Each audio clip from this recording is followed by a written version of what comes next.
beer tubers, and welcome to yet another beer review with me, Peter, the Master of Hobbits, and Jacob Lord of Malts. And today we're looking at a fairly new release by Mikkeller, which is an Imperial Stout. It's the Mikkeller Abel Imperial Stout, brewed at Molen in the Netherlands. It's an Imperial Stout, says here, brewed with malt, sugar, water, malts, sugar, hops, and yeast. And it's on 11.5%. And the label on here is made by Keith Shore, the artwork, who makes most of the Mikkeller labels currently. Nowadays, yeah. Oh yeah, nowadays. I'm not sure if it's all of them, but a lot of them at least. And yeah, it's a huge Imperial Stout. I haven't heard much about it, and it was fairly cheap, so we decided to pick it up and review it. At least for a Mikkeller beer, and a beer on so much alcohol. But 11.5%. Yeah, and I'm guessing it's Abel that's lying down here, and the demon figure on there is Cain. I'm not really sure, but it might be. Yeah. But I've never had this before, so it's gonna be interesting trying it. Yep. It's the first time we get it here in Aalborg. Yeah, we haven't seen it around at all, and I'm of course gonna be using my Mikkeller glass. Bastard. Yeah, Jacob is using a tulip. Yeah. My Mikkeller glass actually broke the other day, so it's a little. The stem broke. So we got it poured here. As you see, I got a little more head than Jacob. Jacob got barely any, but it's very hard to generate. Yeah, that's expected on an 11.5% yeah ABV Imperial Stout, but pitch black color. Yeah. No light coming through. The head on mine, it's quite bubbly, and it's a lightly tan kind of beige color. Should we check out the aroma? Smells humongous. Yeah, it smells fairly complex. I get a lot of burnt notes. Yeah. And on the roasted malt, and a lot of coffee too. Kind of like burnt oats. It's very weird. Got a lot of sweetness too, and there is definitely also a little bit of alcohol present. A little bit, just. Yeah. Kind of like stingy alcohol note. Yeah. Yeah, there's some kind of there's also some dry kind of dark fruitiness in there, but also some really dark breadiness. Yeah. Kind of like in a Belgian style beer almost. Yeah. Reminds me a little of a not as sweet version as Mikkeller Black. Actually. Oh, yeah, yeah. And not as much alcohol, or Black Hole, sorry.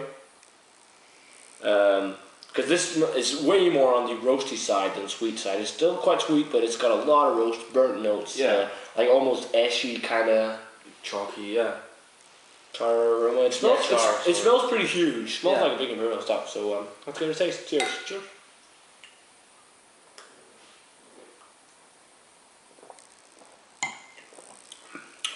Whoa. That's huge. Yeah. Not much carbonation. Nope. About the same.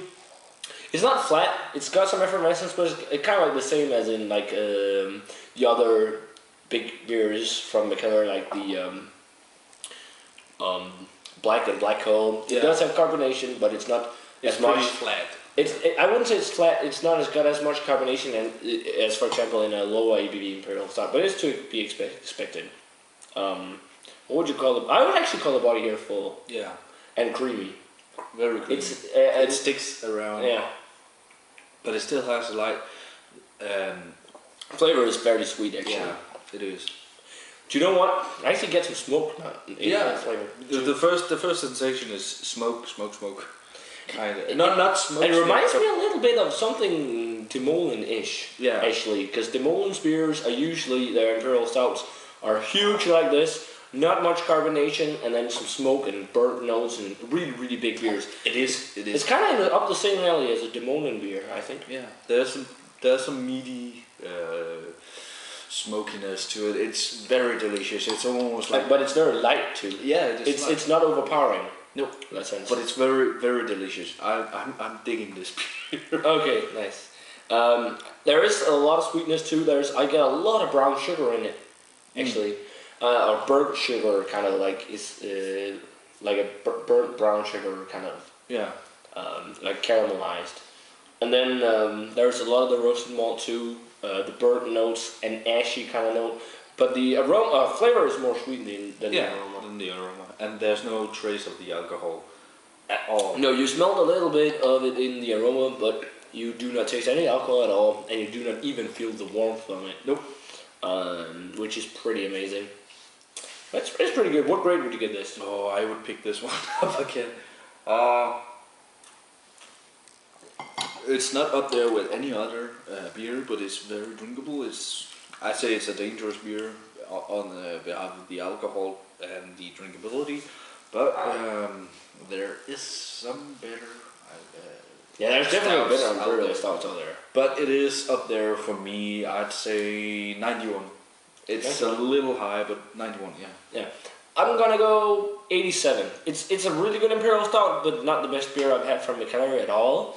But it's still very, very good. But I don't know, there's something in there that really appeals to you. Yeah. So maybe that will appeal to you too. It's still definitely worth checking out. I mean, for the price, definitely worth picking up a bottle because it isn't that expensive, especially considering it's such a huge beer. And I'm actually glad they put it in such a small bottle, because in a 33 centiliter. Because if it was in a bigger one, half liter or anything like that, I don't think you could finish it by. Well, you could, but you're also from Greenland. Yeah. but yeah, good beer. Definitely check out the Mikkeller Abel. So yeah, an 87 for me and a 91 from Jakob for the Mikkeller Abel Imperial Stout. Guys, let us know what you think of it if you've had it, and as always, remember to comment, subscribe, check out the Facebook fan page and Twitter. And we're going to say cheers. Cheers. And we'll see you guys in another beer review.